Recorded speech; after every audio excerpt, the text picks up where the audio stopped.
Kagulat World, walang iba kundi si Alessandra Ayala ang pinakamainit at pinakakinatatakutang pangalan sa WTA grass season ngayon. Sino ba naman ang hindi matatakot matapos niyang pabagsakin ang world number 2 at dating Wimbledon champion na si Elena Rybakina sa dominanteng 7-5, 6-4 victory sa Berlin Open? Hindi ito tsamba. Hindi ito lucky day. Ito ay malinaw na patunay na si Alex ay isa ng tunay na puwersa sa world tennis. Mas lalong nakakatindig balahibo ang kanyang nagawa dahil nanggaling siya sa 1-4 deficit sa unang set. Sa halip na mataranta, lalo siyang naging agresibo. Sunod-sunod na laser returns, matatalim na forehand winners, at matinding composure ang ipinakita ng Filipina sensation hanggang tuluyang bumagsak ang isa sa pinakamalalakas na manlalaro sa tour. At kung isipin, hindi na ito unang beses na ginulat ni Alex. 5 Grand Slam champions na ang kanyang napabagsak. Jelena Ostapenko, Madison Keys, Iga Swiatek, Coco Gauff, at ngayon nga ay si Elena Rybakina. 5 top 10 players na rin ang kanyang pinatikim ng kabiguan. Keys, Swiatek, Jasmine Paolini, Coco Gauff at Rybakina. Mula Birmingham champion hanggang Berlin giant killer, ibang klaseng Alex ang nasasaksihan ng buong mundo. Ang dating promising youngster ay isa ng seryosong banta sa pinakamalaking pangalan sa WTA Tour. At ngayong haharapin niya si Elina Svitolina, isang veteranong mandirigma ng tour, isang tanong ang umiikot sa buong tennis world. Kaya bang pigilan ni Svitolina ang naglalagablab na Filipina star? O isa na naman itong gabi kung saan buong mundo ang muling magugulat sa pangalan ni Alex? At kung tatanungin mo ngayon kung sino ang pinakaayaw makaharap ng mga top players sa grass season, maraming tennis analysts at fans ang isasagot. Alexandra Ayala. Hindi na ito tungkol sa potential. Hindi na ito tungkol sa pagiging promising prospect. Ang pinag-uusapan na ngayon ay isang player na paulit-ulit ng pinapatunayan na kaya niyang pabagsakin ang pinakamalaking pangalan sa mundo. Ang kanyang pinakahuling biktima. Walang iba kundi si Elena Rybakina, ang world number 2 at isa sa pinakarespetadong grass court players ng kanyang henerasyon. Sa papel, paborito si Rybakina. Mas mataas ang ranking, mas maraming karanasan, Grand Slam champion, isa sa pinakamalalakas ang serve sa buong WTA Tour. Ngunit pagpasok ng laban, ibang Alex ang nakita ng buong mundo. Na maagang maiwan sa 1-4 sa opening set, maraming manlalaro ang maaring bumigay. Ngunit hindi si Alex. Dito nakita ang pinakamalaking pagbabago sa kanyang laro. Ang kanyang mental toughness, walang panic, walang pagmamadali. Isa-isang binura ang kalamangan ni Rybakina gamit ang matatalinong returns, matinding court coverage at napakagandang shot selection. Habang tumatagal ang laban, kapansin-pansing si Alex ang kumokontrol sa rallies. Ang dating kinatatakutang power game ni Rybakina ay nawalan ng bisa dahil sa timing at precision ng Filipina star. Bawat mahabang palitan ay mas pabor kay Alex. Bawat pressure point ay mas kampante siyang harapin. At ito ang dahilan kung bakit nagsisimulang matakot ang mga elite players sa kanya. Hindi na isolated result ang mga panalo niya. Kung babalikan natin ang kanyang mga naging biktima nitong nakaraang mga season, makikita ang isang nakakagulat na pattern. Napabagsak niya si Jelena Ostapenko. Napabagsak niya si Madison Keys. Napabagsak niya si Iga Swiatek. Napabagsak niya si Coco Gauff. At ngayon nga, napabagsak niya si Elena Rybakina. 5 Grand Slam champions. 5 pangalan na dati ay imposibleng talunin ng isang batang Filipina. Ngunit ngayon, hindi na sila untouchable sa harap ni Alex. Mas nakakabilib pa rito ang paraan ng kanyang mga panalo. Hindi puro lucky breaks. Hindi rin puro 3 set na dikdikan kung saan nagkataon lang ang resulta.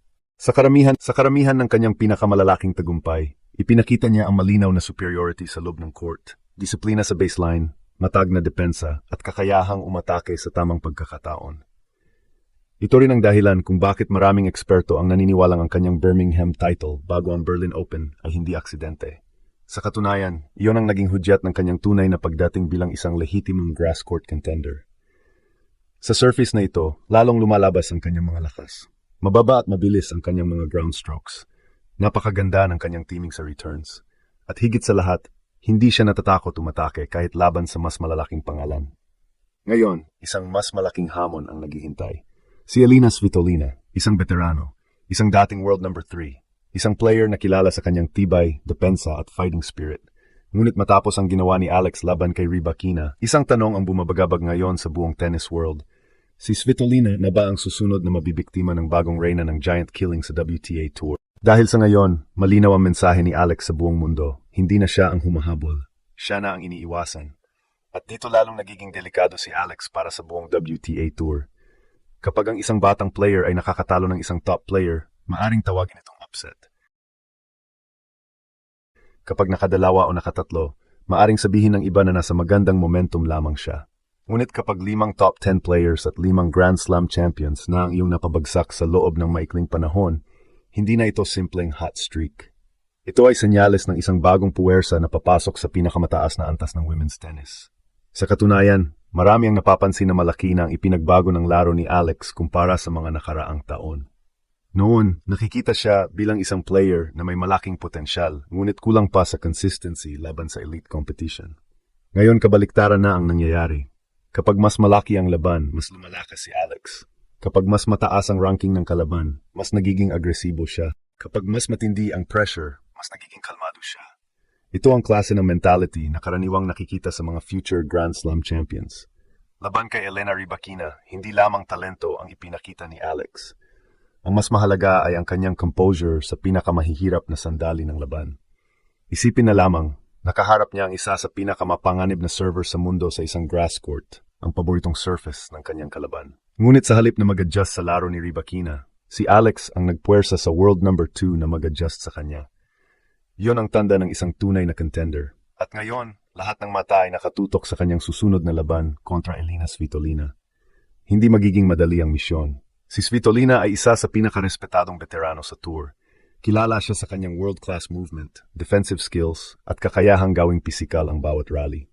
Hindi siya basta-bastang natitinag sa pressure at ilang beses nang napatunayan ang kanyang tibay sa malalaking torneo. Ngunit may isang bagay na maaring magbigay ng malaking bentahe kay Alex. Momentum. Sa sports, may mga pagkakataon na ang isang atleta ay pumapasok sa tinatawag na zone, isang estado kung saan lahat ng ginagawa niya ay tama. Sa ngayon, iyon mismo ang nararamdaman ng maraming tennis fans kay Alex. Mula Birmingham hanggang Berlin, walang takot ang Filipina star. Ang kanyang kumpiyansa ay nasa pinakamataas na antas. Ang kanyang footwork ay napakabilis. Ang kanyang returns ay kabilang sa pinakamainit sa tour nitong mga nakaraang linggo. At higit sa lahat, wala siyang dinadalang pressure. Habang ang ibang top seeds ay pilit pinoprotektahan ang kanilang ranking at reputasyon, si Alex ay pumapasok sa court na may malinaw na misyon. Lumaban, umatake, at manalo. Kaya naman habang papalapit ang laban kontra Svitolina, lalong lumalakas ang paniniwala ng mga Pilipino at maging ng international tennis community na may kakayahan siyang gumawa muli ng kasaysayan. Isang panalo na lang at semifinals na, isang panalo na lang at mas lalapit siya sa top 30.